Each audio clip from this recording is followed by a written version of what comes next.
Madalas sabihin ng nakararami na the more you hate, the more you love. Sa kabila nun, ayaw namang maniwala ni Caitlyn. Bagkus mas lalo lang tumitindi ang inis na nararamdaman niya sa isang lalaking nagngangalang TJ. Isn't it nice, Caitlyn? Namamanghang tanong ng isang babae.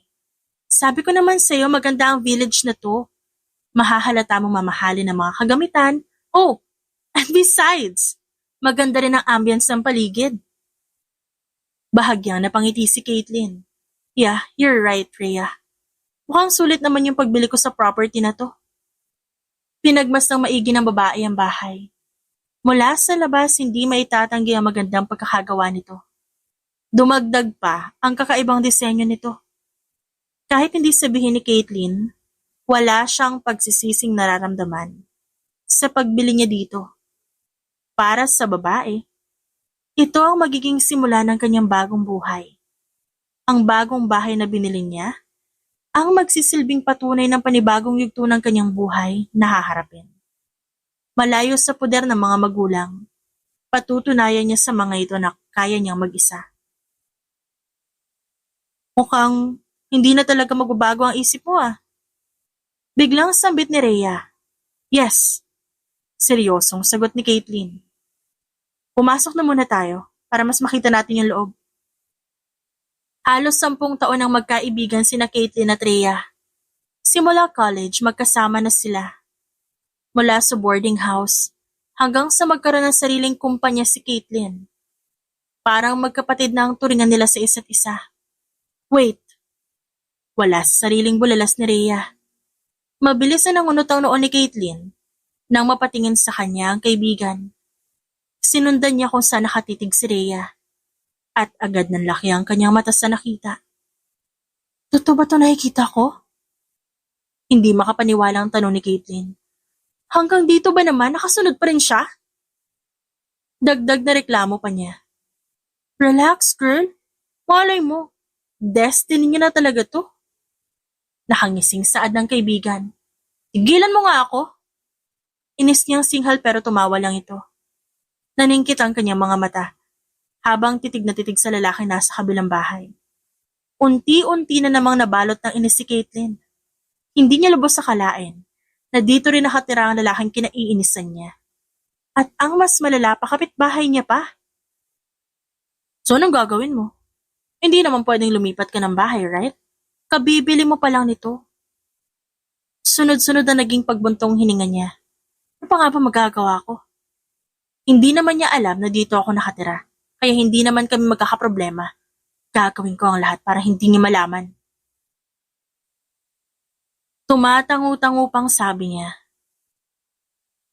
Hanggang kailan mo naman magagawa magtago sa kanya, girl? Masyadong maliit ang mundong ginagalawan niyo dito sa village. Di ko alam, basta. Bahala na. Nauubusan ng pasensyang saad ni Caitlyn. Sakto namang sunod-sunod na katok sa pinto ang narinig ng magkaibigan. Nagkatinginan pa silang dalawa bago sabay-sabay na patingin sa pinto. Hindi na itago ng magkaibigan ang pagtataka. Pagkatapos nagdadalawang isip na naglakad palapit sa pinto. Hi, napansin kong may bago akong kapitbahay kaya. Miss Caitlyn. Gulat na sambit ng isang lalaki nang bumukas ang pinto ng bahay. You live here. What a coincidence. What do you want, TJ? Wala akong oras para makipagbiruan sa'yo. Kung ano man ang kailangan mo, sabihin mo na agad. Bahagyang tumawa ang lalaki. Kahit kailan, mainitin pa rin ang ulo mo, Miss Caitlyn. Gusto ko lang sana batiin ang bago kong kapitbahay. Turns out, ikaw pala yun. Umukit ang mapang-asar ng ngiti sa labi ng lalaki habang diretsong nakatitig sa babae. Mukhang pinaglalapit tayo ng tadhana. Nang aasar na sabi nito. Tadhana mo mukha mo, TJ. Umalis ka na nga, sinisira mo yung araw ko. Inis na asik ni Caitlyn. Pagkatapos ay pabagsak na sinarado ang pinto. Natawa na lang si TJ sa inasta ng babae. Aminado siyang hindi niya inaasahan na magiging kapitbahay niya ito. Ngunit hindi niya rin maitatangking masaya siya. Paano ba yan? Nalaman niya na agad na nakatira ka dito. Isa ka pa eh. Magsama nga kayong dalawa ng bisit na lalaking yun. Singhal ni Caitlyn sa kaibigan. bago naglakad papunta sa kwarto. Pabagsak na nahiga siya sa kama. Sinubsob pa niya ang kanyang mukha sa isang unan. Matinding inis ang nararamdaman niya sa mga oras na yon. Lalo pat naaalala niya ang pang-aasar na ginawa sa kanya ni TJ noon. Kilalang tao si TJ. Isa siya sa 4 na anak ng sikat at matagumpay na si PJ de la Vega. Bukod doon, matagumpay din ang kumpanya ni TJ. Ang matinding kalaban ng kumpanya ni Caitlin. Madalas magkita ang dalawa sa mga convention meeting na kailangan nilang daluhan. Ang madalas sa pagkikita nila, ang siyang naging simula ng pang-aasar at pangungulit ng lalaki. Hindi na napansin ni Caitlin ang oras dahil sa kanyang pagmumukmok sa kwarto. Napaigtad na lang siya sa gulat nang makarinig siya ng sunod-sunod na katok sa pinto. Dali-dali naman siyang tumayo para buksan yon. Tagal mo naman mag-inarte, girl. Gabi na kaya o? Halika na, mag-celebrate na tayo para sa bago mong bahay. Ha? Sandali naman, di pa ako nakakaayos ng sarili ko eh. E di bilisan mo, huwag ka na magpaganda dahil baliwala na yan kapag nalasing ka mamaya. Napangiwi na lang si Caitlin bago nagmamadaling inayos ang kanyang sarili. Nang makontento, agad siyang lumabas ng kwarto. Hindi na nagsaya ng oras sa magkaibigan, umalis na rin sila. Sa isang malapit na bar lang naman sila pupunta, kaya hindi naging matagal ang biyahe. Let's have fun, Caitlin, para sa pagiging independent mo! Masiglang saad ni Rhea. Napangiti naman si Caitlin. Parang kailan lang. Nakikipagtalo pa siya sa kanyang mga magulang. Pero ngayon malaya na siya at may sarili ng bahay. Hindi maipaliwanag ang sayang nararamdaman niya. Kaya sinabayan niya yun ang pag-inom ng alak. Sa paglipas ng mga oras, mas dumami na ang nainom na alak ng magkaibigan. Ramdam na ni Caitlin ang pag-iinit ng kanyang katawan dulot ng alak. Samantalang si Rhea naman wala na sa katinuan at kung kani-kanino nakikipagsayaw. You look hot tonight. Biglang sambit ng isang lalaki mula sa likuran ni Caitlin. And you look handsome. Nakangising saad niya. Mababakas ang kalasingan sa kanyang tinig. You're drunk. Diretsong tumitig sa kanya ang lalaki. Ganyan ba epekto na alak sa'yo? Nakakalimutan mo mainit ang ulo mo sa tuwing kaharap mo ako? Natatawang sambit ng lalaki. I don't know what you're talking about.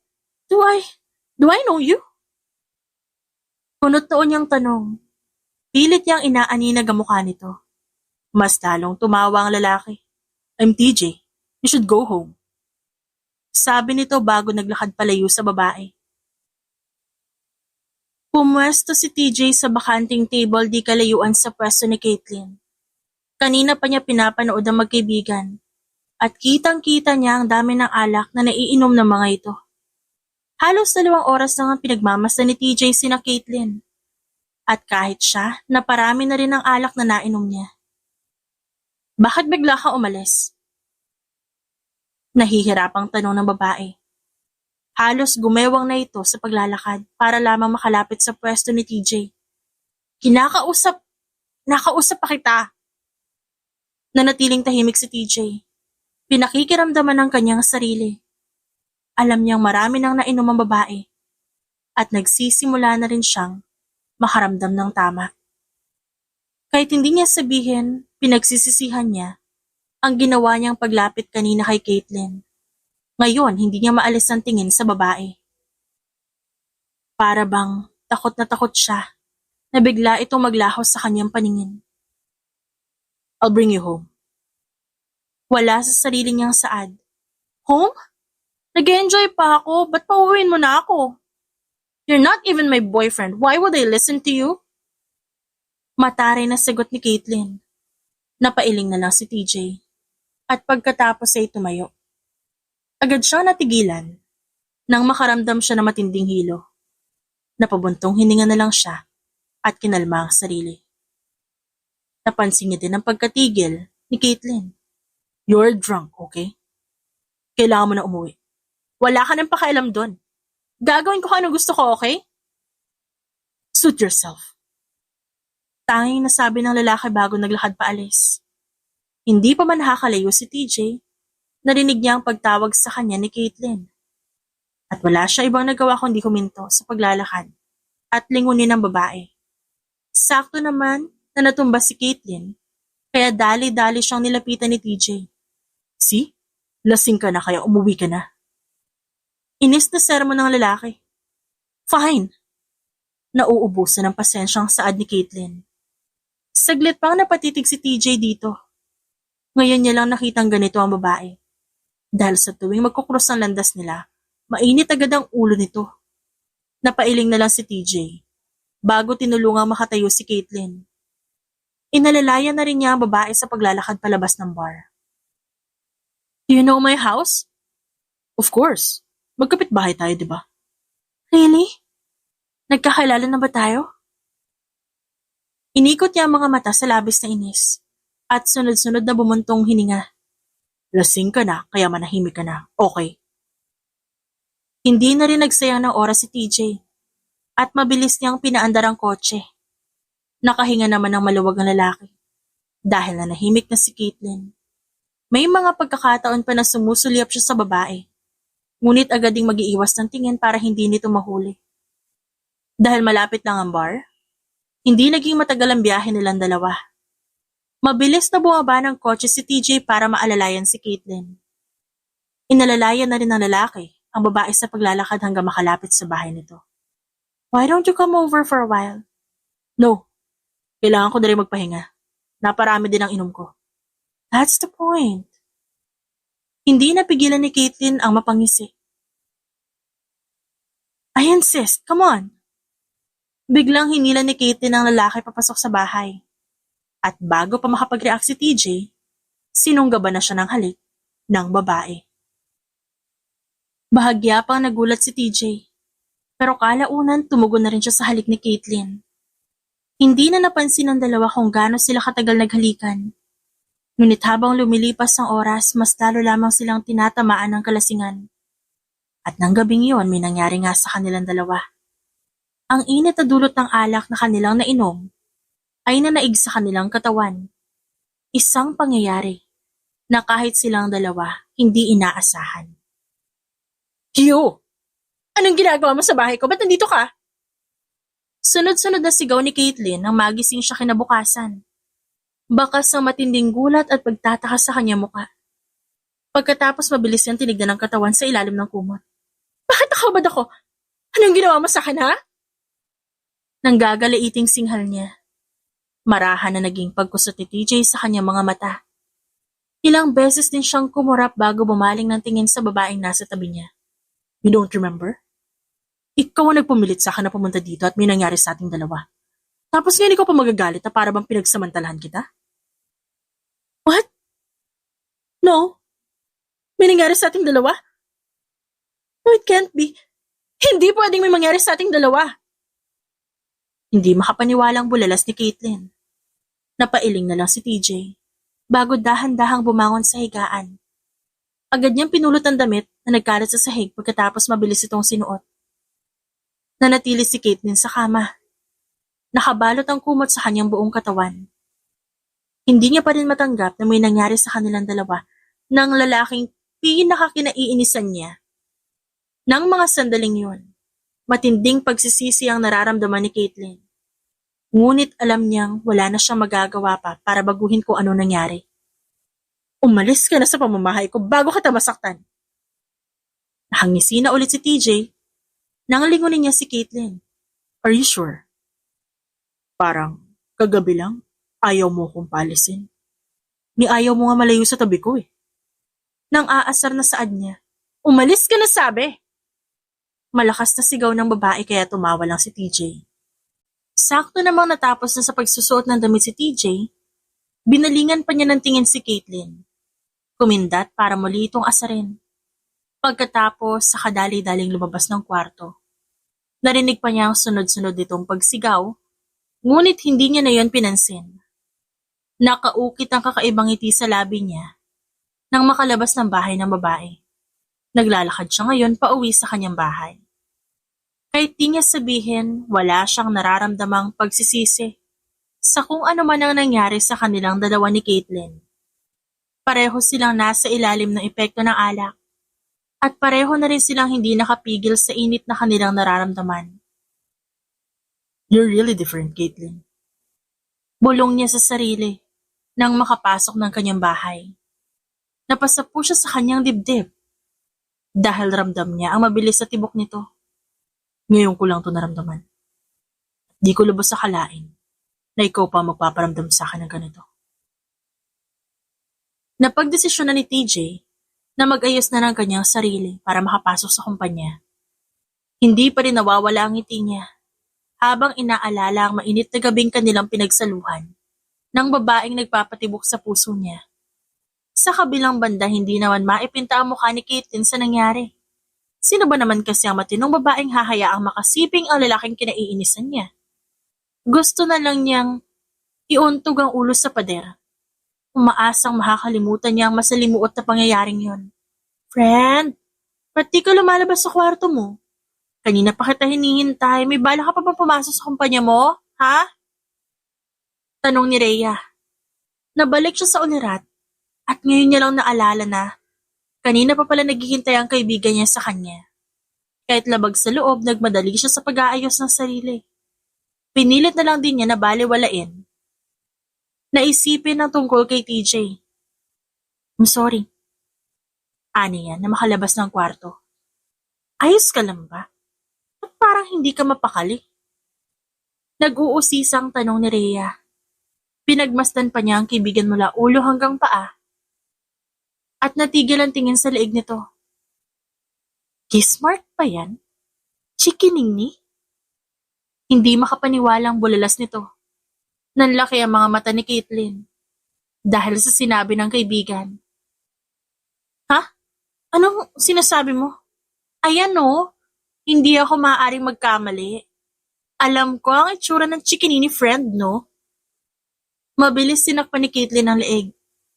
Pagkatapos ay dali-daling tumakbo pabalik sa loob ng kanyang kwarto. Mabilis na nakaramdam ng inis ang babae nang makumpirmang may chikinini nga sa leeg niya. Napakuyom na lang siya ng kamao habang titig na titig sa kanyang leeg. Kahit di magsalita si Caitlin, nakaramdam siya ng kakaibang init na nananalaytay sa buong katawan. Agad ding namula ang kanyang muka nang maalala ang nangyari sa kanilang dalawa ni TJ kagabi. Halos lamutakin niya ang kanyang muka kasabay ng pagbuntong hininga niya. Takpan mo na lang yan at umalis na tayo. Lagyan mo concealer. Tanghali na o meron ka pa meeting? Sigaw ni Rhea. Nagdadalawang isip man. Wala na siyang nagawa kundi kunin ang foundation at concealer para takpan ang chikinini sa kanyang leeg. Hindi pa rin nawawala ang galit na nararamdaman niya. At wala siyang ibang sinisisi kundi si TJ. Let's go. Seryosong saad niya. Nagulat pa si Rhea sa inasta ng kaibigan. Ngunit hindi niya na nagawang asarin pa ito. Kapansin-pansin kasi na seryoso ang babae. Dahilan para mapilitan si Rhea na manahimik na lang. Buong biyahe hindi nagsalita si Caitlin. Ang atensyon niya nakatuon lang sa kalsada.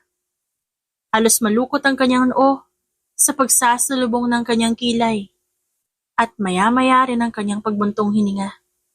Gustuhin man ni Rhea ang magtanong. Hindi niya magawa. Mauna ka na, dadaan lang ako sa CR. Biglang paalam ni Caitlin na makababa sila ng kotse. Sa conference room ka na dumiretso, magsisimula na ang meeting in 10 minutes. Pagpapaalala ni Rhea sa kaibigan. Tumango lang si Caitlin bago dali-daling naglakad papasok ng kumpanya. Katulad ng sinabi niya, dumiretso siya sa CR. At wala namang ibang nagawa si Rhea, kundi ang mauna nang pumunta sa top floor kung saan matatagpuan ang conference room. Sunod-sunod na naging meeting ni Caitlin ang araw na yon. Hindi pa yun nagtapos dahil ng mga sumunod na araw, halos puro meeting lang din ang ginawa niya. Nauumay na nga siya, ngunit hindi naman niya magawang magreklamo, lalo pat para yon sa bagong produkto ng kanyang kumpanya.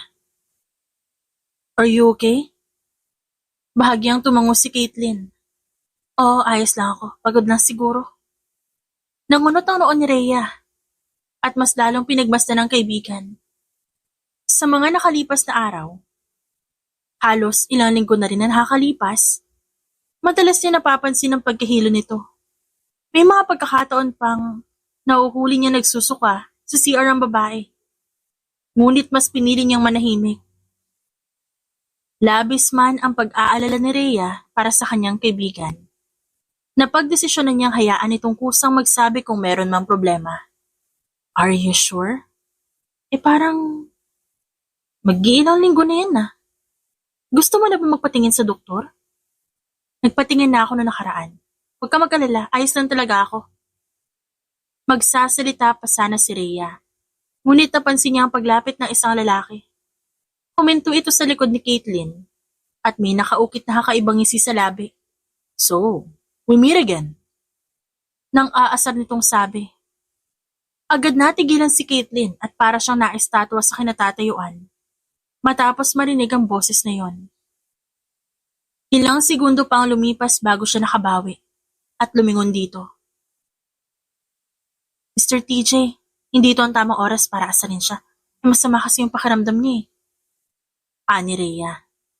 Magsasalita pa lang sana ang lalaki. Ngunit isang malakas na sampalan tumama sa kanyang pisngi. At mula yun kay Caitlin. Hindi pa nakontento ang babae dahil agad niya yung sinundan na isa pang sampal.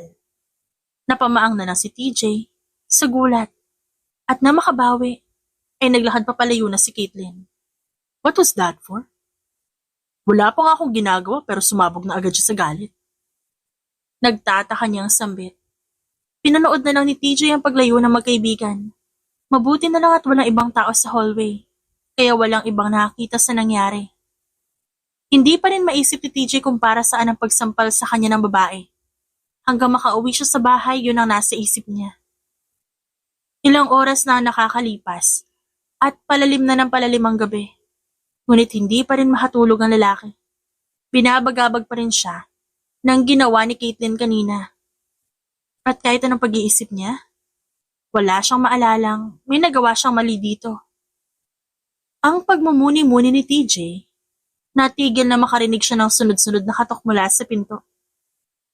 Halos sirain na nga ng kung sino mang tao na nasa labas ng pinto sa lakas ng pagkatok nito. Sino man kaya yan? Gabing-gabi na. Mabilis na naglakad papunta sa pinto ang lalaki at binuksan yon. Bumungad sa kanya si Caitlin at mapapansin ang kalasingan dito dahil sa namumulang muka at pagewang-gewang niyang tayo. Ikaw, lagi mo na nga akong binubwisit. Hindi ko lubos sa kalain na ikaw ang sisira ng buhay ko. Mabilis na nangunot ang noon ni TJ dahil sa labis na pagtataka. What do you mean? Dinuro-duro ng babae ang dibdib niya. Napangiwi na lang siya sa sakit. Ngunit hindi siya nagsalita. Dahil sa'yo, ilang araw na ako hindi makatulog. Alam mo ba kung anong ginawa mo sa akin? Kaya nga ako nagtatanong. Dahil hindi ko alam. Pwede bang diretsahin mo na ako?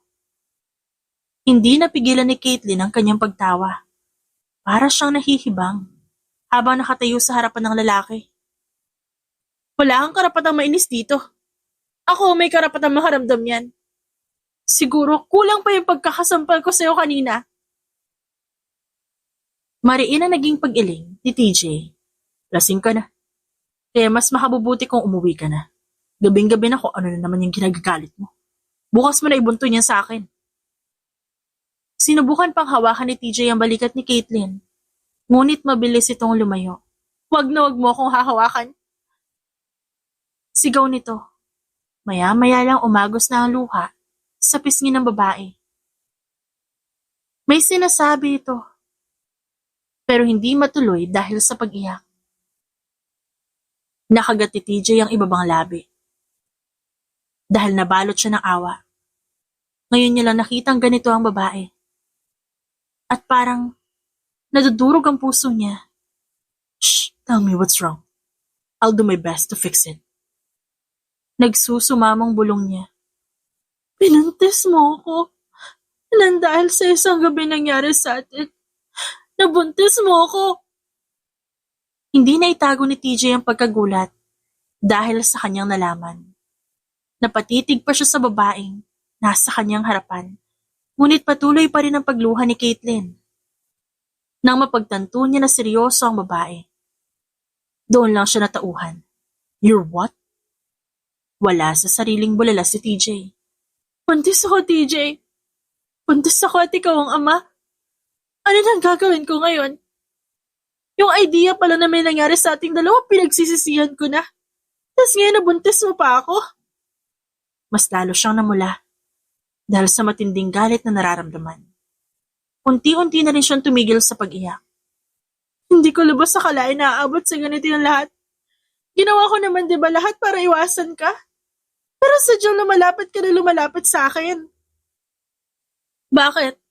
Ano bang mapapala mo sa mga ginagawa mo sa akin, ha? Look, hindi ko intensyon na mabuntis ka. Pareho tayo nasa epekto ng alak ng gabing yun. Okay? Wala akong pakialam. Hindi ko kailangan ng paliwanag mo dahil hindi yan mababago yung nangyari. Paninindigan kita, Caitlin. Alam ko matindi ang galit mo sa akin.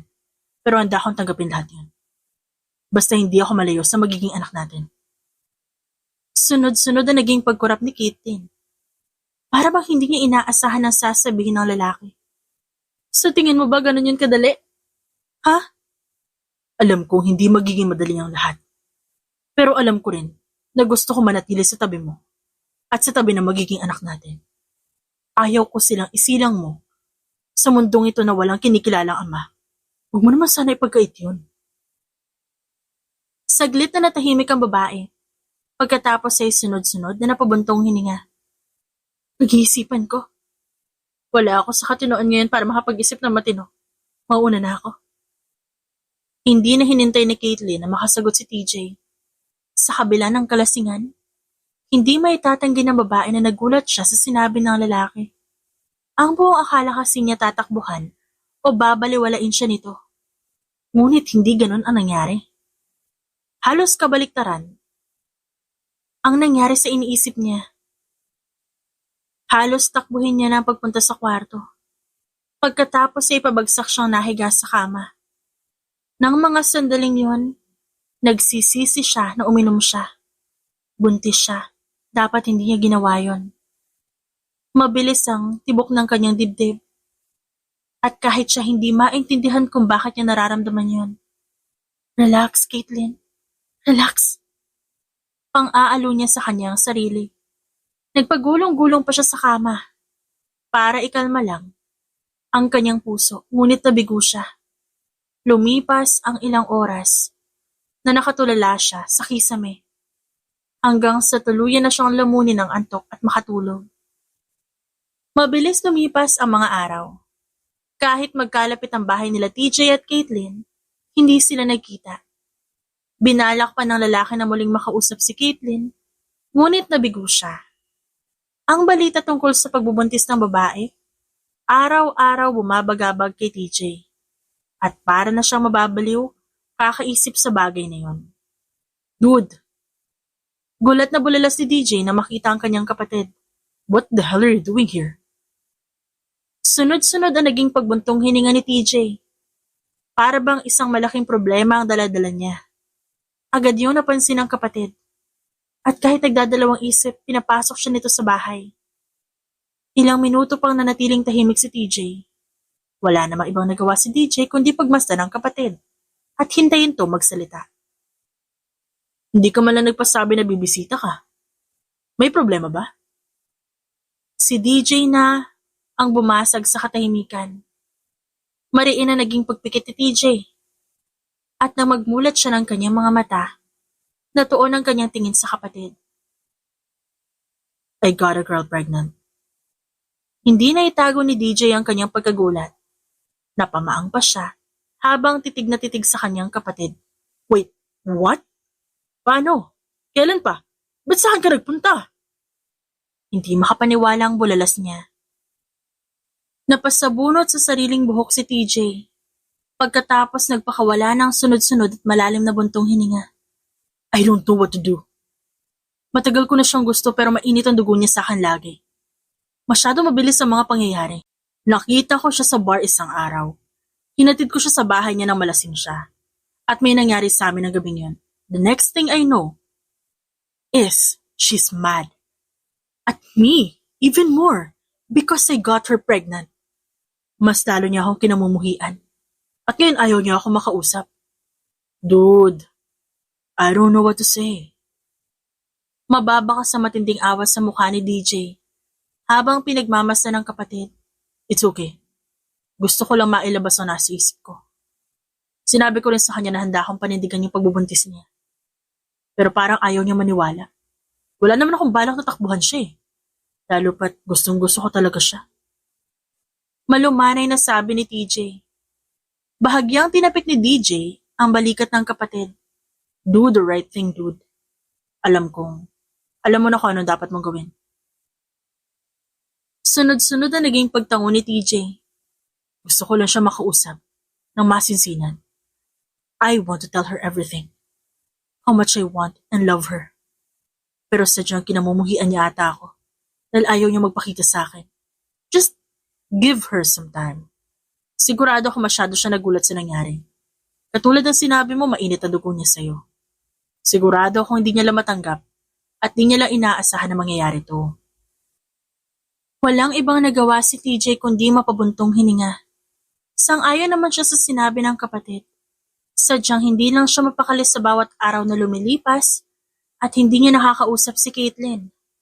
Sa kabilang banda, halos isang linggo nang nakakalipas matapos aminin ni Caitlyn kay TJ ang tungkol sa pagbubuntis. Hanggang ngayon, hindi pa rin matanggap ng babae ang nangyari. Ngunit wala siyang magagawa, lalo pat may dinadala na siyang buhay sa sinapupunan niya. Friend, are you okay? Ilang araw ka nang di pumapasok sa kumpanya. Natatambahan ka na ng mga trabaho mo, may nangyari pa? Tanong ni Rhea. Nanatiling nakayuko si Caitlyn. Hindi pa rin niya magawang sabihin sa kaibigan ang tunay na sitwasyon niya. Sa mga nakalipas na araw, mas pinili niyang manatili sa bahay para makaiwas kay TJ. At para na rin hindi mag-usisa ang kanyang kaibigan. Alam mo naman na pwede mong sabihin sa akin na lahat, diba? May ginawa na naman ba sa'yo yung TJ na yon? Malalim at mabigat ang naging pagbuntong hininga ni Caitlyn. Marahan siyang tumunghay pagkatapos diretsong tumingin sa kaibigan. Ayos lang. Huwag kang mag-alala. Kailangan ko lang magpahinga kaya di ako pumapasok. Pagsisinungaling niya, magsasalita pa sana ang babae. Nang makaramdam na naman siya ng para masusuka siya. Dali-dali siyang tumakbo papunta sa kusina at doon dumuwal. Lingit sa kaalaman ni Caitlyn, nakasunod sa kanya ang kaibigan. At pinagmamasdan siya ng maigi. Alam mo ba, ang tagal ko nang napapansin ang pagsusuka mo. Madalas ka ring mahilo, right? Alam ko kung ano ibig sabihin ng mga yan. Kaya hindi mo kailangang itago sa akin kung ano man yung pinagdadaanan mo. Seryosong sabi ni Rhea. Bahagya pang natulala si Caitlyn. At nang masiguradong hindi na siya naduduwal, sa kanya hinarap ang kaibigan. Hindi napigilan ng babae ang pag-agos ng luha sa kanyang mga mata. Hanggang sa tuluyan na siyang humagulhol sa pag-iyak. Buntis ako, Rhea. Buntis ako. Hindi ko alam ang gagawin ko. Mabilis na niyakap ni Rhea ang kaibigan. Shh, iyak mo lang yan. Alam kong kailangan mo to. Matagal din siya bago natapos umiyak. Muling bumalik ang magkaibigan sa sala para doon mag-usap na maayos. Nanatiling tahimik si Rhea habang hinihintay magsalita ang kaibigan. He got me pregnant, Rhea.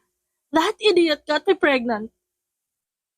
Mababakas ang galit at inis sa kanyang tinig. Kasabay ng pagkuyom ng kanyang kamao. Idiot? Sino? Si TJ. Napatayo si Rhea. Dahil sa matinding gulat. Nanlalaki ang kanyang mga mata habang diretso nakatingin sa kaibigan. Ano? Paano nangyari yun?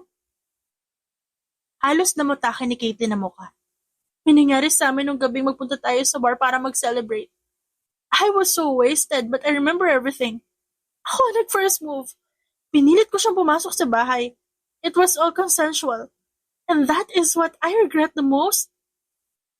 Mariin ang naging pag-iling niya nang maalala ang bawat pangyayari ng gabing yun. Hindi ako makapaniwala na pinaubaya ko yung sarili ko sa lalaking kinamumuhian ko. Hindi mo yan kasalanan, friend. Huwag mo sisihin ang sarili mo. Sabi mo nga, di ba nakainom ka? E di malamang umiral yung alak sa sistema mo. I should have been more careful. Mahinang bulong ni Caitlin. Saglit na katahimikan ang namagitan sa magkaibigan. Inaasahan na ni Rhea ang pag-amin ni Caitlin tungkol sa pagbubuntis nito. Ang hindi niya inaasahan ay ang katotohanan si TJ na nakabuntis sa kaibigan niya. Ano nang plano mo? Gusto niya panagutan ng pagbubuntis ko. Really? Mabuti. At hindi kanya pinagtabuyan o tinakbuhan. That's the problem. Hindi ko alam kung kaya ko ba mangyari yon. Kinaiinisan ko siya. Makita ko pa nga yung mukha niya, kumukulo na yung dugo ko eh. Paano ko magagawa makasama siya gayong galit ako sa kanya? E di isipin mo na lang yung dinadala mo, friend. Hindi na lang ito tungkol sa'yo. May sanggol ng kasali sa usapan. Kaya kailangan mo mag-isip na mabuti. Gusto mo bang magsilang ng bata sa mundong to na walang kinikilalang ama? Mahirap na humanap ng lalaki na tatanggapin ka at ang anak mo, no? Sunod-sunod na naging pagbuntong hininga ni Caitlin. Naguguluhan na talaga ako. Alam mo kung anong tamang gawin. Give yourself some time at pag-isipan mo mabuti ang magiging desisyon mo. Saad ni Rhea pagkatapos sinaplos ng likod ng kaibigan. Kahit hindi sabihin ni Caitlin, alam niyang tama ang sinasabi ni Rhea. Isa rin yan sa mga bumabagabag sa kanya sa mga nakalipas na araw at hanggang ngayon, nahihirapan siyang magdesisyon. Alam din ng babae na hindi niya dapat patagalin ang tungkol dito. Sa bawat araw na lumilipas, malaki ang posibilidad na magbago ang isip ni TJ. At iyon ang isa sa kinakatakot ni Caitlin. Mabilis na lumipas ang mga araw at linggo. Hindi pa rin mapanatag ang lalaki dahil hanggang ngayon, hindi pa rin sila nakakapag-usap ni Caitlin. Ilang beses na rin niyang binalak puntahan ng babae sa bahay nito. Ngunit walang lumalabas. Habang tumatagal, lalong nahihirapan ang lalaki. Nauubusan na rin siya ng pag-asa na muling makausap ang babaeng mahal niya. TJ! Bulat na bulalas ng isang matandang babae. Matapos niyang buksan ang pinto.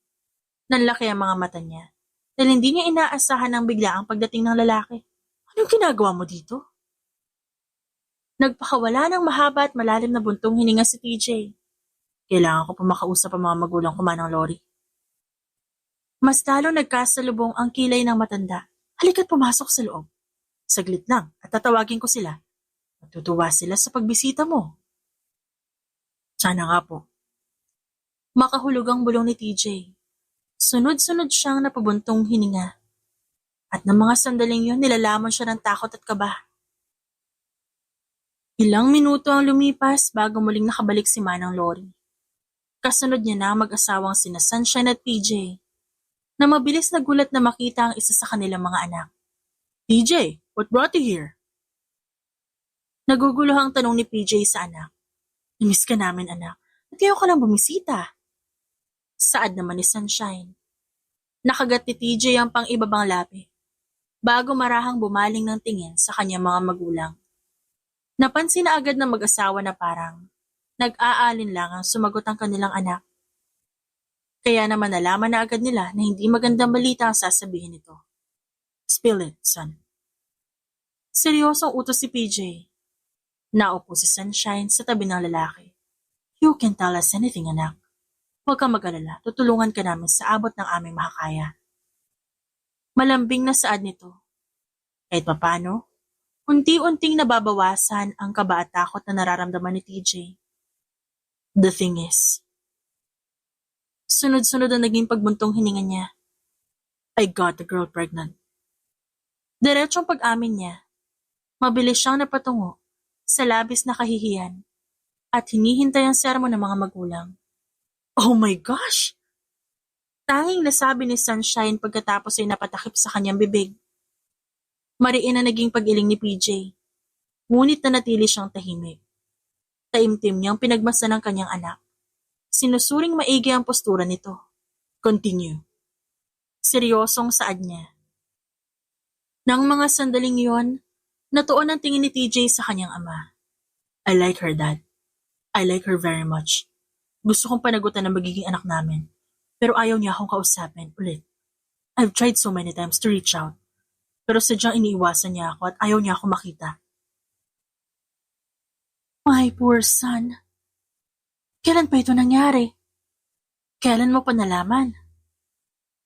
Naluluha. Nasaad ni Sunshine. Few weeks ago.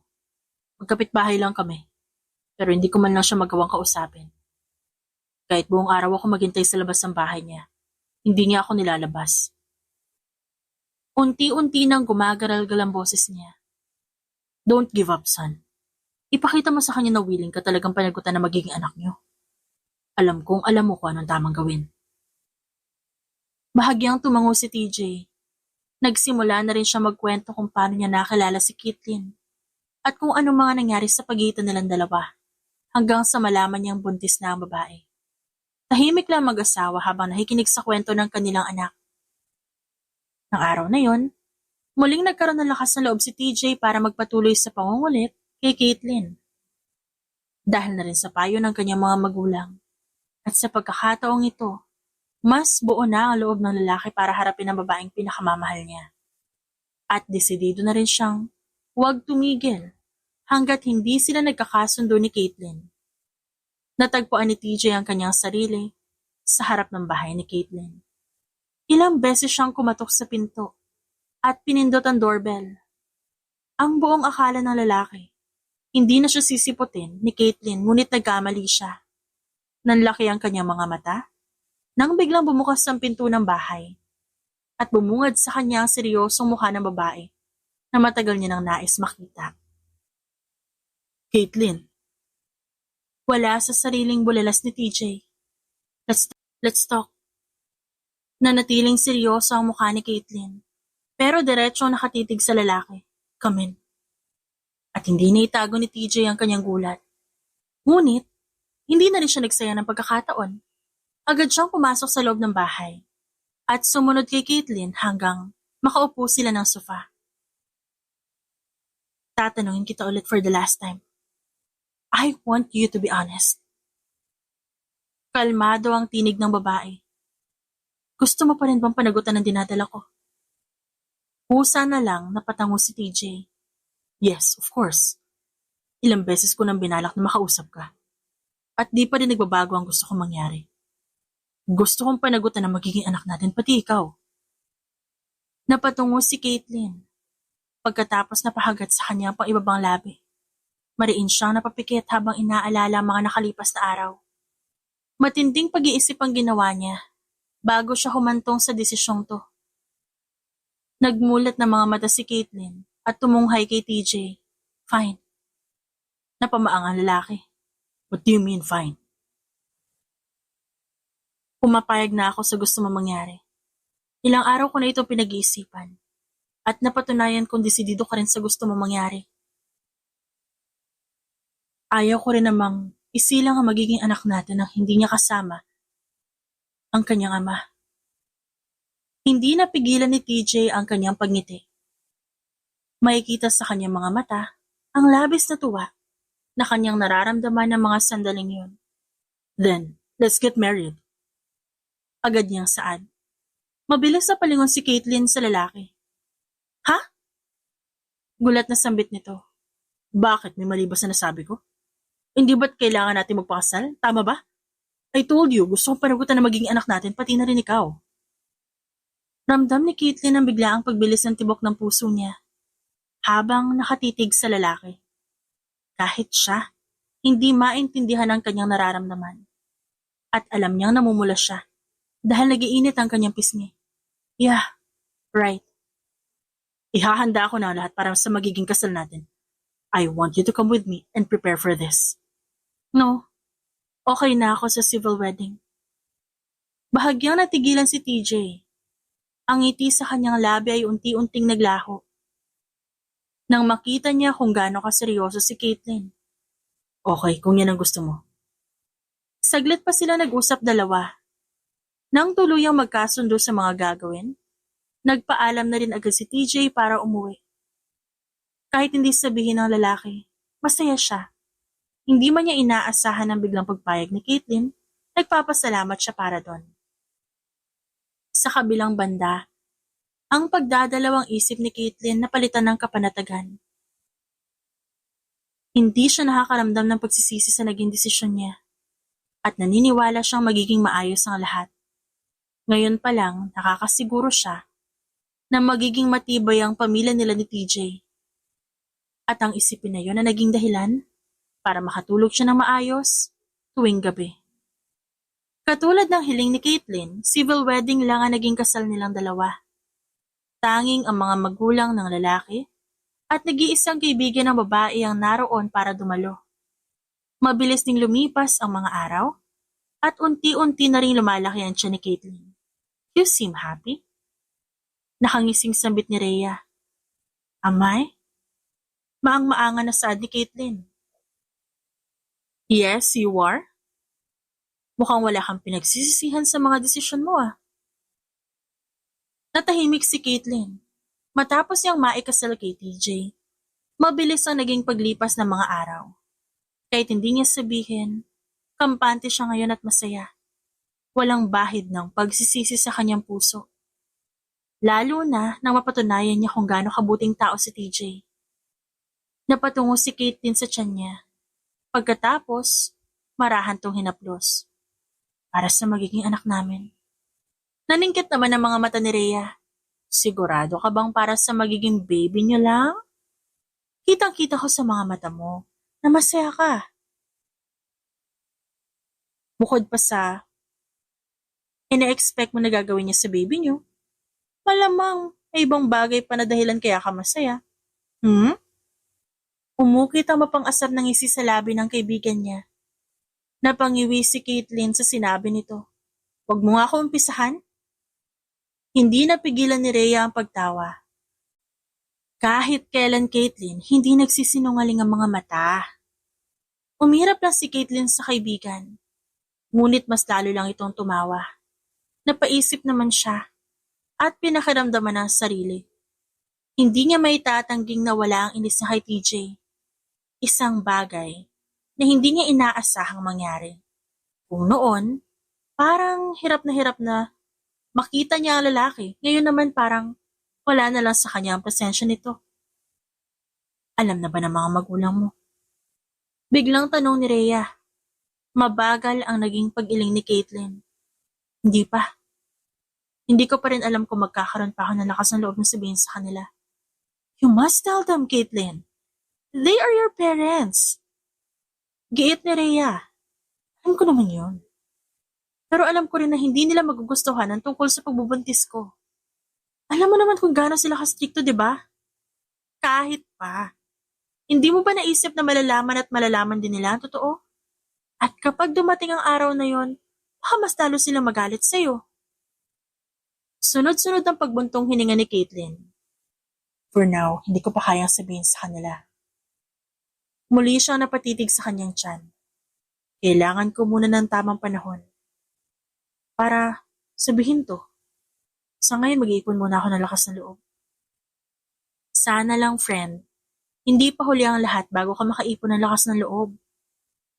Magsasalita pa sana si Caitlin. Nang bigla na lang may mag-doorbell. Nagkatinginan na magkaibigan at bakas ang pagtataka sa kanilang muka. Kahit nagdadalawang isip, marahang tumayo si Caitlin at naglakad palapit sa pinto. Alam niya hindi si TJ ang nasa labas dahil mamayang hapon pa ito uuwi mula sa kumpanya.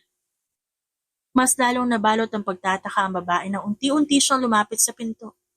Surprise! Malakas na bulalas ng isang ginang nang mabuksan niya ang pinto. Ngunit imbes na mapangiti, gulat ang umukit sa mukha nito. Caitlin? Hindi makapaniwala ang sambit ng isang lalaki habang nakatitig sa kanyang tiyan. Mommy? Daddy? You're... Nahihirapang wika ng ginang. Hindi nagawang tapusin ang sinasabi dahil sa gulat. Anong ginagawa niyo dito? Ba't di kayo nagsabi na pupunta kayo dito? Bakit di mo sinabi sa amin na buntis ka? Kung di pa kami biglang pumunta, hindi pa namin malalaman. Alam ni Caitlin na galit ang kanyang ama. Kahit pa kalmado ang boses nito. Makikita naman sa matandang lalaki na pinipigilan lang ang galit. Hindi na siya nakasagot. Mabilis siyang nilaman ng takot. Dahil hindi niya alam kung anong sasabihin. Tita Loisa! Tito Dennis! Hindi makapaniwala ang bulalas ni Rhea. Pasok po muna kayo at maupo. Mabilis na nilapitan ni Rhea ang kanyang kaibigan at inalalayan nito maglakad. Wala na bang ibang nagawa magulang ni Caitlin kundi pumasok, habang nananatiling nakatitig sa kanilang anak. Kailan pa ito? Alam ko matagal na ito. Dahil makikita naman yun sa tiyan mo. Napahagat si Caitlin ng labi. Almost 5 months na po. At di mo man lang naisip pa paalam sa amin? Sino ang ama ng dinadala mo? Gusto ko siya makilala, kaya iharap mo siya sa amin. Napayuko na lang si Caitlin. Kasabay ng sunod-sunod niyang paglunok. I'm sorry, Mommy and Daddy. Gusto ko na maipaalam sa inyo tungkol dito eh. Pero natakot ako. Alam ko magagalit kayo eh. Kaya mas pinili mo ilihim sa amin. Hindi mo ba naisip na mas magagalit kami sa ginawa mo? Nag-iisip ka ba na maayos? O baka naman wala ka na sa katinuan dahil sa lalaking bumuntis sa'yo? Galit na sabi ng kanyang ama. Kumalma ka, Dennis. Hindi maganda sa kalusugan ng anak natin na ginagawa mo. Sita ni Loisa. Caitlin, anak. Kailangan namin makaharap ang lalaking bumuntis sa'yo. Marahang tumango ang babae. Yes, Mommy. Pag-uwi niya po galing kumpanya. Ang tingin ni Dennis ay natoon sa kamay ng kanyang anak. Mabilis nagsalubong ang kilay niya na makita ang sing-sing na suot ni Caitlin. You're engaged. I'm married, Dad. Mabilis na patayo si Dennis. What? You're unbelievable, Caitlin. Nanggagaliiting singhal nito. Napahagulhol na lang ang babae sa labis na takot. Wala namang ibang nagawa si Rhea kundi haplusin ang likod ng kaibigan para patahanin. Bakit hindi mo sinabi sa amin, anak? Bakit hindi mo kami inimbita? Hindi makapaniwala ang tanong ni Loisa. Natakot po ako. Besides, biglaan lang din po ang lahat eh. Kahit na. We deserve to know that. We are your parents for Pete's sake. Caitlin. I'm sorry, Dad. I'm sorry. I'm sorry, Mommy. Saglit na namutawi ang katahimikan sa loob ng bahay. Natigil sa pag-iyak si Caitlin. Ngunit nanatili siyang nakatungo at hinihintay na magsalita ang magulang. Kahit papaano nawala ang tensyon sa pagitan ni na Caitlin at ng kanyang magulang, at sa paglipas ng oras, unti-unting kumalma ang mag-asawa. At maayos na nakipag-usap sa kanilang anak para magpalipas ng oras. Baby, I'm home! Malakas sa sigaw ni TJ nang makapasok sa bahay. At nanlaki ang mga mata ni Caitlin, ngunit mababakas sa matinding hiya sa kanya. Hanggang ngayon kasi hindi pa rin siya sanay sa tawag ni TJ sa kanya. At may kakaibang epekto yan sa kanyang sistema. Dali-daling napatayo si Caitlin at halos takbuhin niya ang pagsalubong sa asawa.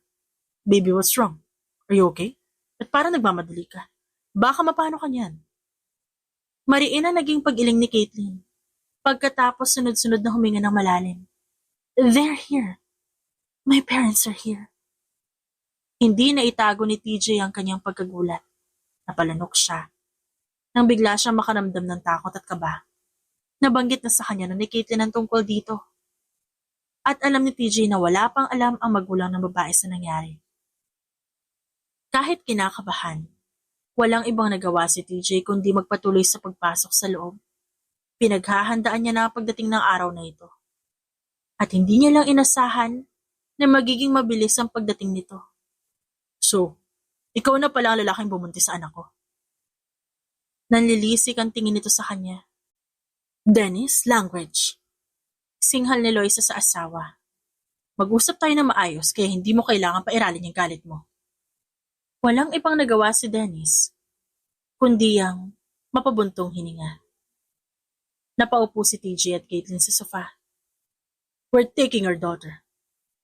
Biglang sabi ni Dennis na kinagulat ng lahat. Daddy? Napasigaw si Caitlin. Wait, what do you mean you're taking her? You can't do that. She's my wife. Of course I can. She's our daughter. We know everything. How the two of you met. Kung paano nabuntis mo siya. At naging kasalan na nangyari pagkatapos. Let me tell you one thing. I am very mad, and that's for sure. Bahagyang tumikim si TJ pagkatapos na pakuyumang kamao. Yes, hindi naging maganda ang simula naming dalawa ni Caitlin. Pero hindi ibig sabihin nun mali ang desisyon namin magpakasal. Nakipagtitigan siya kay Dennis. Gusto kong panagutan na magiging anak namin. At wala akong balak takbuhan ang responsibilidad ko sa kanya. So, you married her just because of the baby? Biglang tanong ni Loisa. Mabilis ang kanyang pag-iling. No. Bumaling ang tingin niya sa asawa. I married her because I love her. Matagal na. Pinakasalan ko siya dahil gusto ko siya makasama habang buhay. At gusto kong bumuo kami ng masayang pamilya. Nang malaman kong nabuntis ko siya, mas nagkaroon ako ng lakas ng loob na gawin yun. Dahil nagkaroon ako ng dahilan para ipagpatuloy ang nararamdaman ko para sa kanya. Our marriage is not only for our baby. Para din to sa pagmamahal ko sa kanya. Mahabang litanya ni TJ. Labis na nagulat si Caitlin sa kanyang narinig. Hindi niya lubos sa kalain na may gusto pala sa kanya ang lalaking kinaiinisan niya noon. Sa kabila noon, hindi niya maitatanggi ang kakaibang pakiramdam sa kanyang puso. Bigla na lamang natawa si Dennis. Samantalang nakaukit na ang ngiti sa labi ni Loisa. Nabalot ang pagtataka sina TJ at Caitlin. Kapwa hindi nila maintindihan ang nangyayari. I'm just kidding. Gusto ko lang malaman kung ipaglalaban mo ba ang anak namin. Daddy, you don't have to go that far. Sita ni Caitlin sa ama. It's okay, anak. Besides, nalaman namin na totoo at sapat na sa amin yun. It's finally nice to meet you. What's your name again? TJ De La Vega po. Mabilis ng laki ang mga mata ng ama ni Caitlin. De La Vega. Ibig sabihin isa ka sa mga anak ni PJ. Yes, sir. Oh my gosh! Ba't di mo sinabi sa amin? Hindi makapaniwala na saad ni Loisa. Hindi naman kasi kayo nagtanong. Hindi ko na rin naisingit dahil sa dami ng pinakwento niya sa akin kanina. Sagot ni Caitlin bago napakamot sa kanyang batok. TJ, may isang hiling lang ako sa'yo. Maaari pa magpakasal kayo sa simbahan. At pwedeng imbitahin niyo naman kami. Nakahinga ng maluwag si TJ nang madinig yon. Yes po, of course. Wala pong problema. Mabilis niyang sagot. Hindi napigilan ni Dennis at Loisa ang mapangiti. Napatitig silang dalawa sa kanilang anak at nasisiguro nilang masaya ito. Nang mga sandaling yon, napagtantunan ni Caitlin ang tunay niyang nararamdaman. Kahit anong dahilan pa ang ibato ng babae sa kanyang sarili, hindi niya maitanggi ang katotohanan. Mahal niya si TJ. Natatabunan lang niya na inis niya noon. Sinasabi ko na nga ba, the more you hate, the more you love. Nang aasar na sabi ni Rhea sa kaibigan. Napasimangot na lang si Caitlin, ngunit mabilis ding namula ang muka. Pinipilit niyang itago ang kanyang reaksyon, ngunit nabigo siya. At saglit pang nanatili ang magulang ni Caitlin para makausap si TJ at mapag-usapan ng mangyayaring kasalan. Wala nang nagawa ang babae na magkasundo ang mga magulang niya at si TJ. Terence Jackson De La Vega. Tinatanggap pa ba ang babaeng to bilang iyong asawa? I do, father. Umukit ang ngiti sa labi ng lalaki habang tinititigan si Caitlin. Hindi napigilan ni Caitlin ang pagpatak ng kanyang luha. Matapos ang lahat na nangyari. Kung paano siya mainis sa tuwing makikita ang mukha ni TJ. Ang pagkakabuntis niya at ang pag-iwas niya sa lalaki. Sino mag-aakala na sa kasalan din pala sila mauuwi? At sa pagkakataong to, mahal na nila ang isa't isa. Caitlin Vergara, tinatanggap mo ba si TJ bilang iyong asawa? I do, father. Luha ang sagot niya. Masaya sila at saksi ang kanilang mga magulang sa masayang araw nilang dalawa. Nariyan din ang dalawang kapatid ni TJ na sina MJ at CJ, kasama ang kanika nilang asawa. Kahit may kalakihan na ang siya ni Caitlin, baliwala yon. Kung ang iba nahihiya o natatakot magpakasal ng buntis, dahil baka umugong ang iba't ibang issue, ibang-iba si Caitlyn sa mga yon. Masaya siya dahil buo ang magiging pamilya nila. Nang matapos ang seremonya, napuno ng ingay at palakpakan at sigawan ng buong simbahan. Parang noon lang, kinamumuhian at kinasusuklaman ni Caitlyn si TJ. Pero ngayon asawa niya na. Sadya talagang mapaglaruan tadhana. Kung sino pa ang hindi inaasahang magkakagusto sa isa't isa, sila pa ang tatamaan ng pag-ibig. Mabilis na lumipas ang araw, hanggang sa sumapit ang araw ng panganganak ni Caitlyn. Hindi mapakali si TJ. Dahil ayon sa doktor, magiging komplikado ang panganganak ng kanyang asawa. Noong ika-7 buwan ng pagbubuntis pa lang ni Caitlyn, nalaman nilang triplets sa magiging anak nila.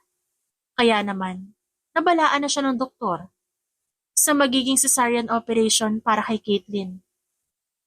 Dok, kamusta mag-iina ko? Magsisimula pa lang po tayo, Mr. De La Vega. Kung gusto niyo sumunod kayo sa akin para masamahan niyo siya. Naging matagal ang panganganak ni Caitlyn. Sa kabila nun, nanatili si TJ sa tabi ng kanyang asawa hanggang sa matapos ito.